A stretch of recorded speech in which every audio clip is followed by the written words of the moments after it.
Jake Morrison stood on the bridge of his mining ship, looking out at the stars through the main window. He had been doing this job for 15 years now, pulling rare metals from dead rocks for the Galactic Federation. The work was hard, but Jake was proud of his crew. They were good people who did their jobs well. Lisa Burke sat at her station, checking the ship's course. She had bright eyes and quick hands on the controls. She could find any planet in the galaxy just by looking at the star patterns. Sam Torres worked down in the engine room, keeping their old ship running with spare parts and clever thinking. Ben Clark handled all their radio calls from his desk, covered in blinking lights. The ship, New Horizon, was not pretty to look at. It was old and worn, with scratches on its metal sides from years of work. But it was home to Jake and his crew of 30 humans. They had been together for so long that they felt like family. Jake remembered when humans first joined the Federation 200 years ago. Back then, everyone was excited. They thought it meant humans would be partners with the other alien races. They thought it meant respect and friendship among the stars. But that was not how things worked out. The Federation was run by two main groups. The Zelari were tall, thin aliens with pale skin and cold eyes. They had been in space for thousands of years and thought they were better than everyone else. The Keth were shorter but stronger, with thick skin like armor. They built the best machines in the galaxy and were proud of their technology. Both groups saw humans as useful workers, nothing more. Humans were good at fixing things and working in dangerous places. They could survive on worlds that would kill other aliens. So the Federation gave humans all the hard jobs and none of the power. Jake was thinking about this when Ben called out from his station. "Captain, we got a message from Federation Command." "Put it on the main screen," Jake said. The image that appeared made Jake's stomach feel sick. It was Overseer Veltar, a tall Zelari with silver skin and eyes like ice. His voice was cold and flat when he spoke. "Captain Morrison, you will change course immediately. Your new orders are to assist in the relocation of New Terra Colony. The residents have 48 hours to pack their belongings and board transport ships." Jake felt his hands make fists. New Terra was home to 2 million humans. They had spent 50 years turning that world into a garden. They grew food that fed colonies across 3 star systems. Their children played in green fields under a warm sun. "Relocation to where?" Jake asked. "That is not your concern," Veltar replied. "The Federation Council has decided that system is needed for a new Zelari resort complex. The humans will be moved to Mining Station Omega 7. Lisa made a small sound of anger. Jake knew why. Omega 7 was a metal platform floating in empty space. No sun, no soil, no room for children to run and play. Just gray walls and the endless dark between stars. "The humans on New Terra have rights," Jake said. "They built that world with their own hands." Veltar's thin lips showed what might have been a smile. "Rights are granted by the Federation Council. They can be taken away just as easily. You have your orders, Captain. Carry them out or face charges of disobedience." The screen went black. Jake looked around his bridge. He saw anger on every face. Lisa's hands were shaking. Sam had come up from the engine room and was standing in the doorway with oil on his clothes and fire in his eyes. Ben was staring at his radio equipment like he wanted to break it. "Captain," Lisa said quietly, "we can't do this." Those people trusted the Federation. They believed the promises.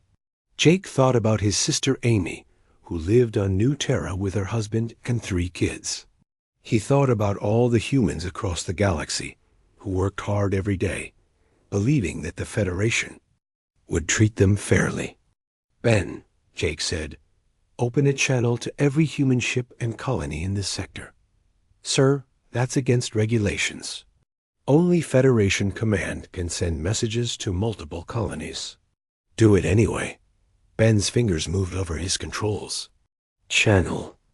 Open, Captain. Jake took a deep breath. What he was about to do would change everything. There would be no going back. This is Captain Jake Morrison of the New Horizon, he said. I'm talking to every human who can hear my voice. The Federation just ordered us to help force 2 million people off their homes, so aliens can build a vacation resort there. They want to stuff our people into a metal box in space and call it mercy. Jake's voice got louder. I've had enough. We've all had enough. For 200 years, we've done what they told us. We've been good little workers and soldiers. We've died in their wars and built their cities and asked for nothing but respect. He paused and looked out at the stars again. They don't respect us. They never will. To them, we're just tools to be used and thrown away. Jake turned back to the camera. I'm done being a tool. Any human who wants to build something better, follow us. We're leaving Federation space. We're going to find empty worlds beyond the rim and make them ours. We're going to prove that humans don't need masters. The bridge was completely quiet. Jake could hear his own heart beating. But Captain, Sam said, what about our contracts? What about Federation law? What about human dignity? Jake replied, what about the right to make our own choices? Over the next few hours, something amazing happened. Ships started calling in. First one, then 10, then hundreds. Human captains. All across Federation space were making the same choice. They were walking away. The mining ship Iron Will was the first to join them. Captain Tom Brady brought his crew of 40. Then came the transport ship Liberty Bell with Captain Nancy White and her people. More ships kept coming. Within a week, Jake's small mining ship had become the lead vessel of a fleet of over 3,000 ships. They carried nearly 500,000 humans, all heading for the edge of known space. The Federation tried to stop them. They sent warships and demanded the humans return. But when Federation captains ordered human crew members to arrest their own people, something unexpected happened. The human crew members simply put down their weapons and walked off the ships. By the end of the month, 14 billion humans had vanished from Federation space. They took their ships, their tools, and their knowledge with them.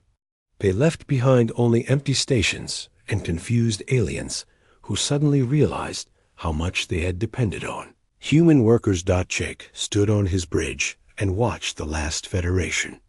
A troll ship turned back toward the center of the galaxy. Ahead lay unknown space, full of dangers and possibilities.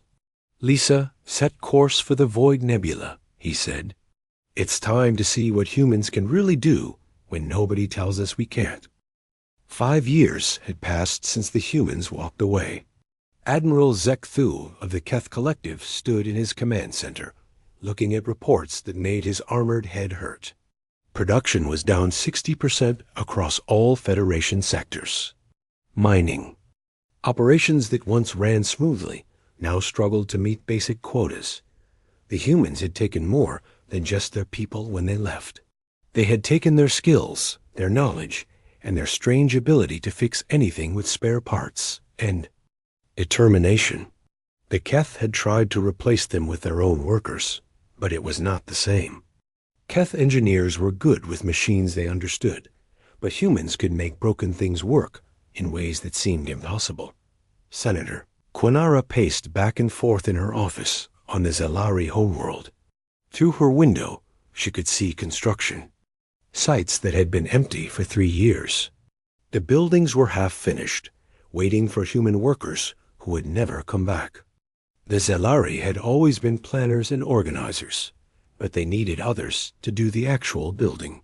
This is temporary, she told herself for the 1,000th time. They will come back when they realize they cannot survive without us. But deep down, she was starting to worry. Ambassador Helen Crawford sat alone in her office at Federation headquarters. She was the only human who had chosen to stay when the exodus began. At first, she thought she could help bridge the gap between her people and the Federation. Now she felt like a translator for two groups who no longer wanted to talk to each other. The other humans called her a traitor. The Federation treated her like a curiosity, something interesting to study, but not important enough to truly listen. T.O. Her reports about the Exodus sat unread on the desks of Federation officials, who preferred to pretend the problem would solve itself. Helen received letters from her brother Carl, who had joined the Exodus. His messages came from places with no names, coordinates beyond the edge of mapped space. He wrote about new worlds with strange beauty, about discoveries that made no sense, about humans working together in ways they never could under Federation. Rules. We found something out here, Helen, his last letter said.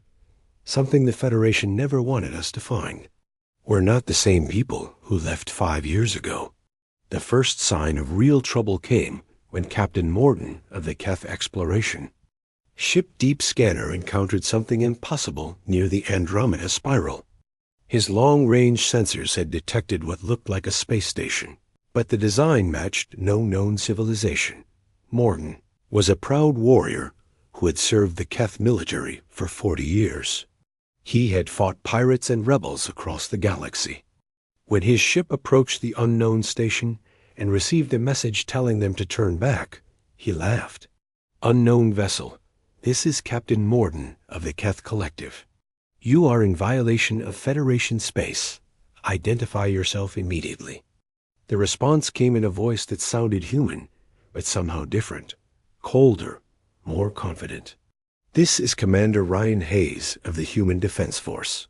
You are approaching a restricted area. Turn back now. This is your only warning. Morden had dealt with human military officers before. They were competent, but always respectful of Keth authority. This voice carried no respect, only certainty. There are no humans in this sector, Morden replied. Stand down and prepare to be boarded. What happened next would haunt the sole survivor for the rest of his life. The human ships appeared from nowhere, as if they had been hiding inside empty space itself. They moved in ways that violated everything Morden knew about physics.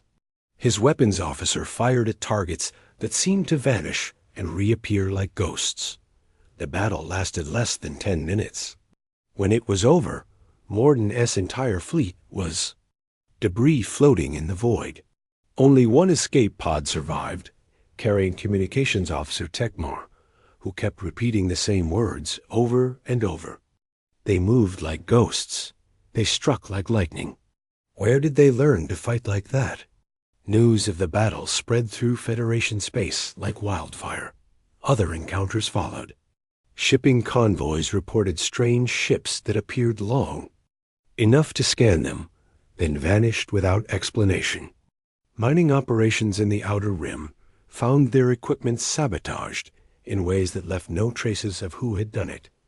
The pirates and raiders who had always tested Federation borders began to grow bolder, without human crews maintaining the patrol. Gaps appeared in Federation defenses. The criminal families that had hidden in the dark spaces between stars started to move into areas that had been safe for centuries. Dr. Lisa Burke worked in her laboratory on the hidden world humans now called Haven. She barely slept anymore, driven by discoveries that seemed to come one after another. The empty space beyond the galactic rim was not as empty as the Federation had believed.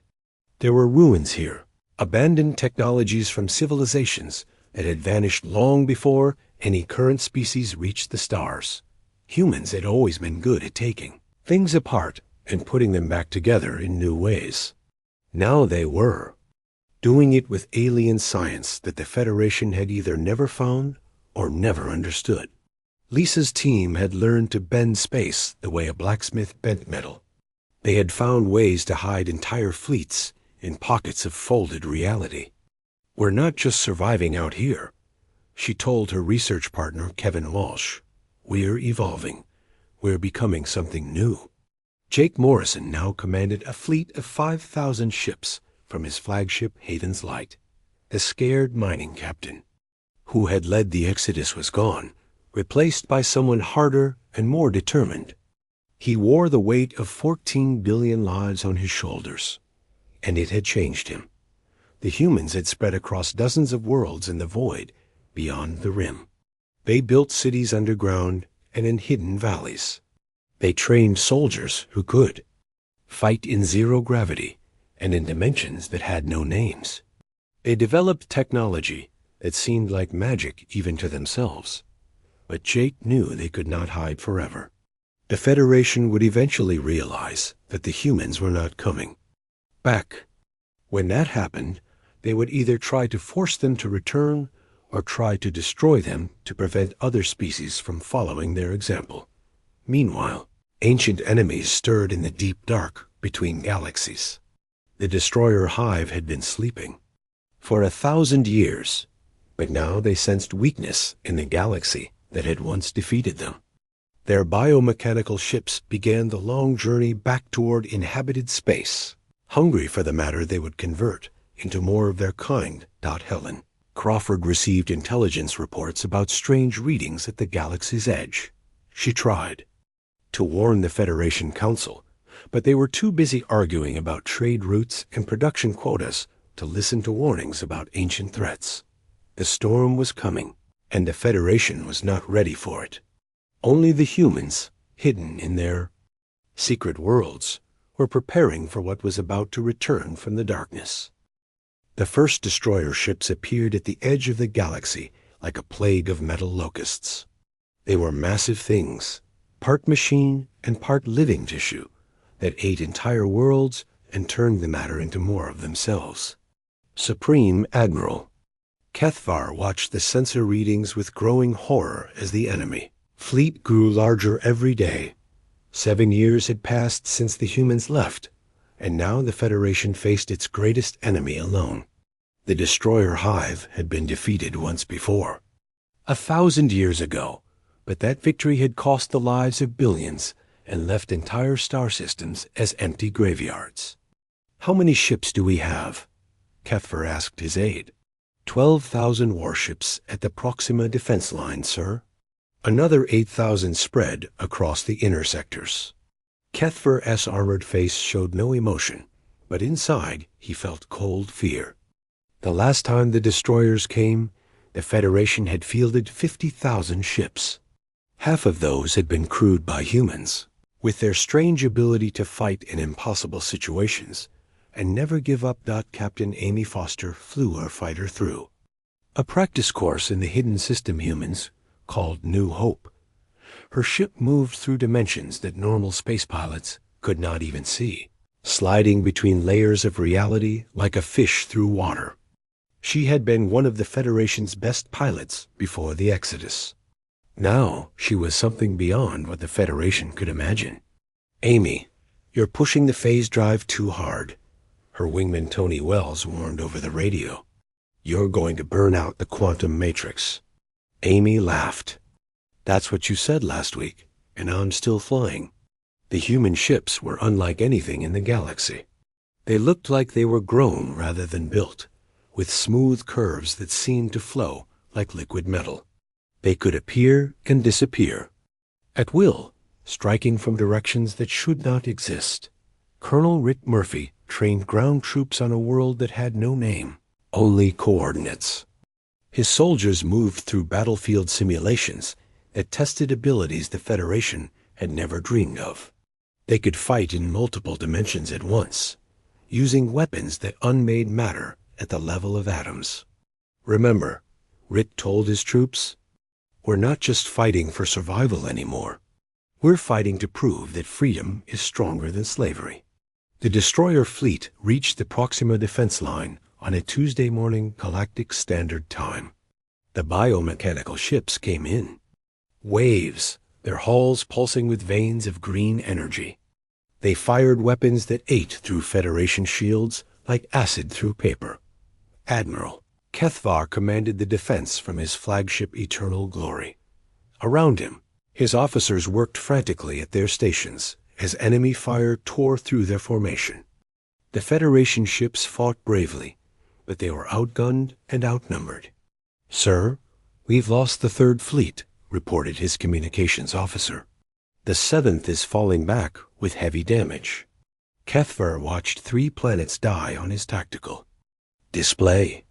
The destroyers landed on their surfaces and began the consumption process, turning rocks and trees and cities into raw material for more ships. Billions of civilians died in hours.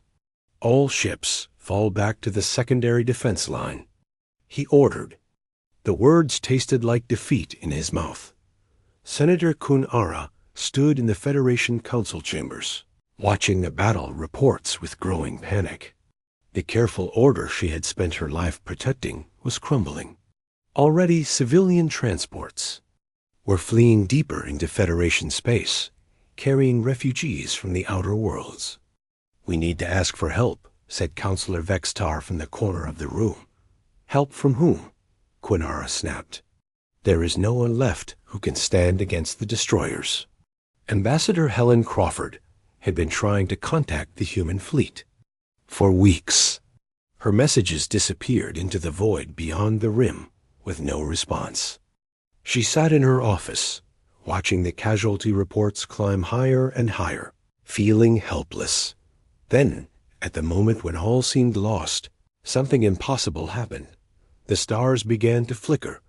Admiral Kethver was preparing to order a final retreat when his sensor operator called out in confusion. "Sir, I'm reading massive spatial distortions throughout the battle zone. Something's coming through dimensional space." The first human ship materialized directly between the Federation fleet and the destroyer Advance. It was beautiful and terrible, shaped like a blade made of flowing silver. More ships appeared around it, dozens, then hundreds, then thousands. Voice that came across all frequencies was calm and confident. "Federation vessels, withdraw to minimum safe distance. We'll handle this." Kethver recognized the accent immediately. Human. But this voice carried authority that made even his proud Keth heart feel small. "Unknown human vessel. This is Admiral Kethvar, identify yourself." "This is Fleet Commander Jake Morrison of the Human Stellar Republic. Stand back, Admiral. You're about to see what humans learned in the dark between stars." What followed was not a battle. It was a demonstration. The human ships moved like living things, flowing through space in patterns that hurt to watch. They fought in dimensions that Federation sensors could barely detect. Their weapons did not just destroy destroyer ships. They unmade them, unraveling the biomechanical hulls at the quantum level. Amy Foster led fighter squadrons that existed in multiple realities at once, striking targets that thought they were safely hidden in pocket dimensions. Her pilots moved like dancers in a ballet of destruction, their ships phasing in and out of normal space. Colonel Rick Murphy's ground forces deployed to worlds the destroyers had already begun consuming. They fought creatures of living metal and digital nightmare, using weapons that fired concentrated probability rather than energy or matter. Dr. Sam Torres, now head of Human Advanced Research, coordinated the deployment of devices that looked like artwork but functioned as reality anchors, preventing the destroyers from escaping interdimensional space. The battle that should have taken months was over in 6 hours. The destroyer Hive, which had consumed 3 star systems on its approach, was completely eradicated. Not a single biomechanical ship survived to carry word back to whatever dark space had spawned them. Admiral Kethver stared at his tactical display in stunned silence. The human fleet had not lost a single ship. They had fought an enemy that terrified the entire galaxy and made it look easy. "Commander Morrison," he said into his radio, "the Federation owes you a debt that can never be repaid." Jake's voice came back, and Kethver could hear something like sadness in it. "We didn't do this for the Federation, Admiral. We did it because innocent people were dying. But now we need to talk. The human ships vanished as quickly as they had appeared, but they left behind a message broadcast to every world in Federation. Space, a voice belonged to President Lisa Burke, and her words would echo across the galaxy for generations. The universe is bigger than any of us imagined. It's also more dangerous. Today we proved that cooperation is stronger than domination. We hope you remember that lesson. In the silence that followed, everyone in the galaxy understood that everything had changed. The servants had become the masters, and they were offering a choice that could not be ignored. The Federation Council Chamber had never been so quiet. For 3 days, the most powerful leaders in the galaxy sat around their ancient meeting table, trying to understand what had happened at the Proxima defense line. The humans had saved them. All, but nobody knew what that meant for the future. Senator Kunaro looked older than her 400 years. The careful order she had spent her life building was cracking like ice in spring. Reports flooded in from across Federation space. Dozens of minor species were declaring independence, following the human example. The rigid hierarchy that had held the galaxy together for millennia was falling apart. "We must respond with force," declared General Morkeith of the Keth military. "If we allow this rebellion to spread, the Federation will cease to exist." "With what force?" Admiral Zekthal asked tiredly. "Half our fleets have human crews who simply walked away from their posts. The other half just watched humans destroy an enemy we could barely scratch. Do you really want to fight people who can unmake reality itself?" Ambassador Helen Crawford sat at the far end of the table. No longer an observer, but suddenly the most important person in the room. Every eye turned to her when she spoke. "The humans don't want to destroy the Federation," she said quietly. "They want to change it." President Lisa Burke stood on the bridge of the ship Humanity's Dream, looking out at the galaxy her people had helped save. She felt the weight of 14 billion human lives behind her, and the hopes of countless other species who dreamed of freedom. The message she was about to send would reshape the galaxy forever. "Kevin, open a channel to every world in Federation space," she told her communications officer. "Channel open, Madam President." Lisa took a deep breath. The girl who had once plotted courses for a simple mining ship was now speaking for the most powerful civilization in the galaxy. "People of the galaxy, this is President Lisa Burke of the Human Stellar Republic. 7 years ago, we left Federation space because we could no longer accept being treated as servants. We went into the darkness beyond the rim and found something amazing. We found ourselves." Her voice carried across thousands of star systems, reaching billions of years in dozens of different species. "We didn't leave to become conquerors. We left to become free. In 7 years, we've built something new. Cities that float between dimensions. Ships that sail on currents of pure possibility.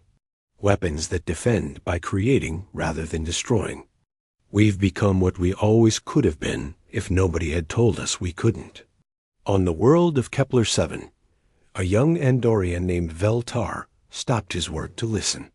He had spent his life mining crystals for Federation factories, dreaming of something better, but never believing it was possible. "The Federation can continue to exist," Lisa continued, "but not as it was. No more masters and servants. No more species that rule and species that obey. We propose something new. A commonwealth of equals, where every world has a voice and every people can reach for the stars." In the Federation Council chambers, General Morkeith slammed his armored fist on the table. "This is impossible. Order requires hierarchy. Without the strong leading the weak, there is only chaos." "Is there?" Helen Crawford asked. "The humans were considered weak 7 years ago. Look what they accomplished when they were free to try. The economic changes began immediately. Trade routes that had been controlled by Keth corporations found themselves competing with human ships that could carry cargo through dimensional shortcuts. Products made with human technology began appearing in markets across the galaxy, offering quality and innovation that Federation manufacturers could not match. On the factory world of Industrial Prime, Zelari workers watched human engineers demonstrate machines that seemed to run on thought itself. The humans offered to teach anyone who wanted to learn, asking nothing in return but friendship. "Why do you help us?" asked Factory Supervisor Quindle. "We are not your people." The human engineer, a young woman named Sarah Kim, smiled. "We are all people. That makes us family." Some species embraced the changes eagerly. The Trillion Cooperative voted to leave the Federation and join the human Commonwealth within a month. The crystal miners of the Kepler worlds followed soon after, but others resisted. Senator Kun Ara led a faction of Zelari nobles who refused to accept the new reality. They gathered their private fleets and declared the formation of the true Federation, dedicated to preserving the old ways. They occupied 3 star systems and demanded that all humans return to their former positions as workers and soldiers. The response came not from human warships, but from human diplomats. Captain Jake Morrison, now Supreme Commander of Human Space.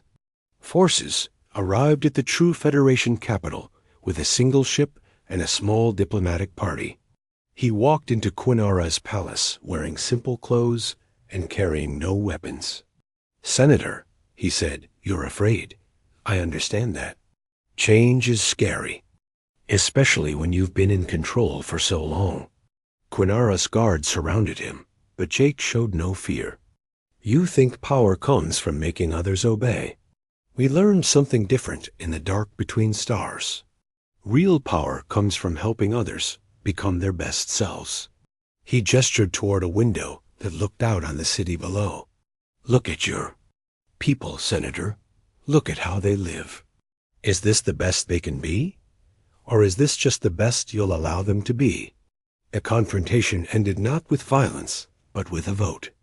Quinara's own citizens, inspired by the human example, chose to join the Commonwealth.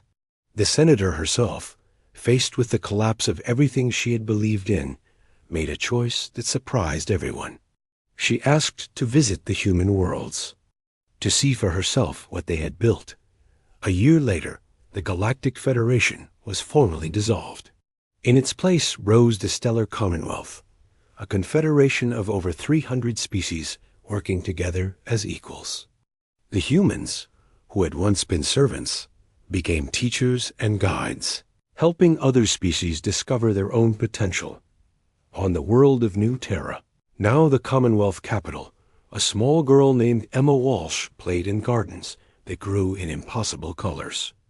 Her father watched her run among flowers that bloomed in dimensions beyond normal sight. "Daddy," Emma asked, "did we really scare the whole universe?"